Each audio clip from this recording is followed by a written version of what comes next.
This is my current setup for this office for 2024. In reality, for this year, this isn't really the first setup I've had. In reality, the setup for this year started very differently. The sim rig was just over there, but after seeing Optimum Tech's 2024 single monitor setup, I decided that I needed a change. The reason why I wanted to change everything for this year was that I wanted something that was sleeker, more minimalist. I'm not a super minimalistic guy, but having some sort of thought process about choosing which parts you get to keep instead of having double and triple of everything is a good way forward. The room is comprised of 3 main areas plus a storage space, which I will not show you. The office will have then the desk, the shelving space that you see behind you, and also the sim racing space. And we're going to start with the desk. I've had the desk in many layouts in this area, against the wall, against the back wall, against one side of the wall.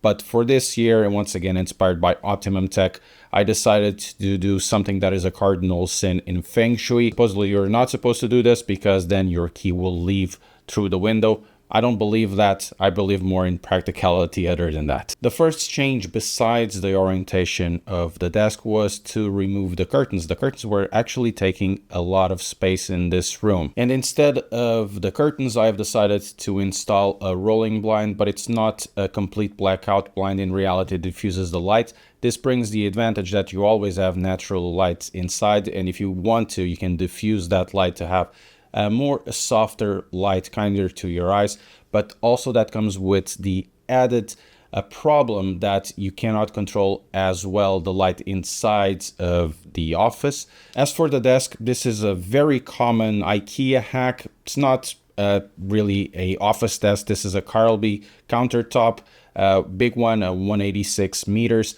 That is on top of a couple of Alex drawer units. On top of the desk, I'm still trying to figure out which components will be still on top of it, because there are some things that I have here that are incredibly practical for multiple things, including content creation. So let's start with the monitor. This monitor isn't really nothing special at this day and age. It's almost 3 to 4 years old. It's a old Logitech 2788, so 27 inches, 144 hertz, and also 1440p. In terms of features, it is not as advanced as everything you see out there with 240 hertz, 4K, and all of that. But I like this monitor a lot because it is good enough for me, and it's also very color accurate.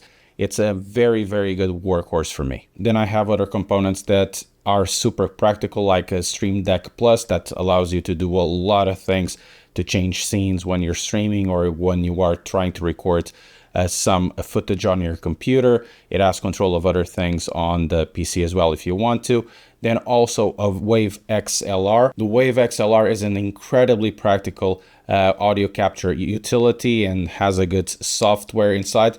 And I was surprised to discover that it has incredibly good DAC as well. I'm not a big audiophile, but it is better than most of the DACs that I've had in my PC setup, including a FIO E5 that I had a few years ago. To record the camera or when I want to record PlayStation 5 content, I also have an Elgato 4K-X. I've had a couple of other Elgato solutions in the past, but I just wanted to minimize, once again, everything to one capture card, the one of everything if I can. And the Elgato 4K-X allows you to record camera content, PlayStation 5 content, and other types of content that I need instead of having multiple cables for multiple cameras. Another thing that I have now on top of my desk is a Loupedeck. Loupedeck sent this a year ago to try to record some sim racing content, but in my opinion, this is not good enough or as good as the Elgato Stream Deck for a sim racing, but is very good for content creation because there are a bunch of profiles that will allow you to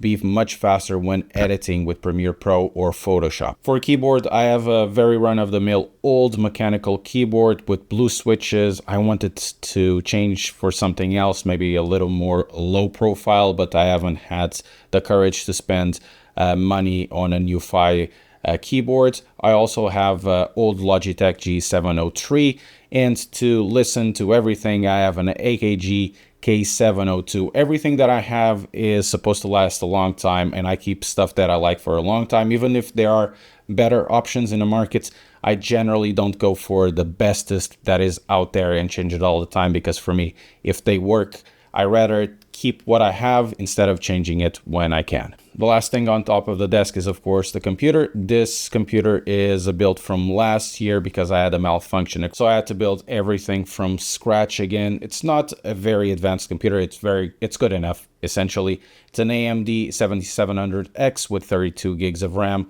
and a 4070. It's not the fastest of setups for content creation or gaming, but does pretty much everything in a very good standard. It allows me to run Assetto Corsa Competizione at 4K, about 120 FPS, which is basically good enough. The second part of the room is a shelving unit, an IKEA Jalvo shelving unit, not very expensive, and it looks okay. I think it's a good way to show some of the products that I use most of the times that I need to swap them more often, and I don't have to take them out from boxes because, you know, when they're in storage, it's a pain in the butt to get everything sorted or trying to get them on the sim rig. For the last part of the office will be the sim racing rig, likely the most important part of this office. This rig is never the same. It's always changing due to constant needs or because I need to change the layout of the office.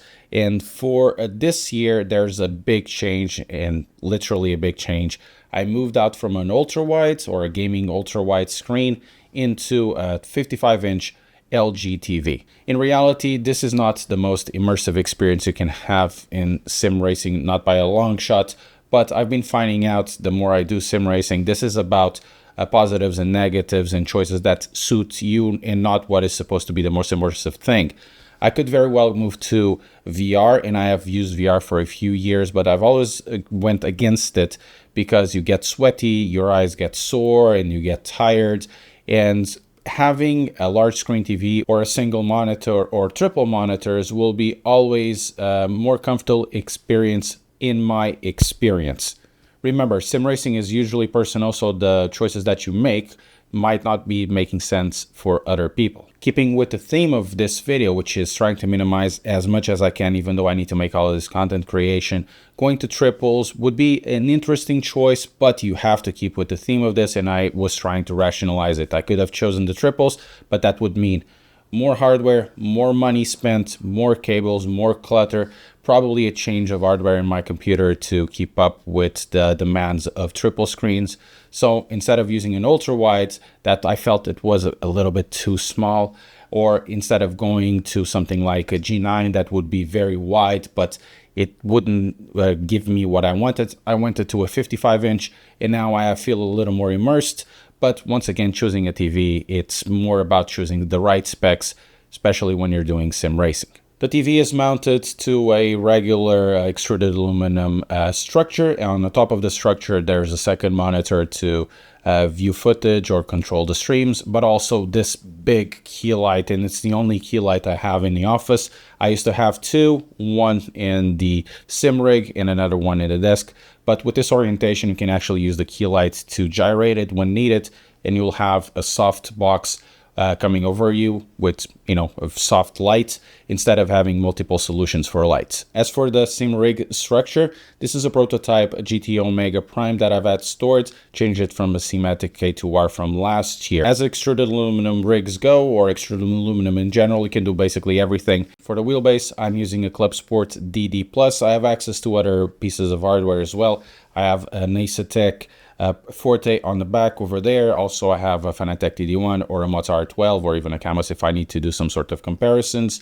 Then on the pedal plate, I have mounted an Asetek Invicta hydraulic pedals. I'll be doing a review on that soon, but once again, if I want to change it for one reason or the other, there are other solutions, but I've been finding these pedals quite interesting. For the wheel, I'm using a McLaren wheel. I've been using this wheel for about 2 years. It's not a very expensive wheel, all things considered, but in terms of value that it proposes, it's actually pretty nice, even though it's not the best constructed wheel out there. For the Invicta pedals, I'm finding them much better than I was expecting, because I'm not a big fan of stiff brakes or even hydraulic brakes, but this one is quite interesting. I'll be doing a review on them really soon. The last piece of the sim rig is the GT Omega chair. It's getting old now, it's 4 or 5 years old as of this moment. It means it has seen a lot of usage, and it's getting cuts on the leg part of the chair. It has a big rip there, but if I need to change its chair in the future, I will.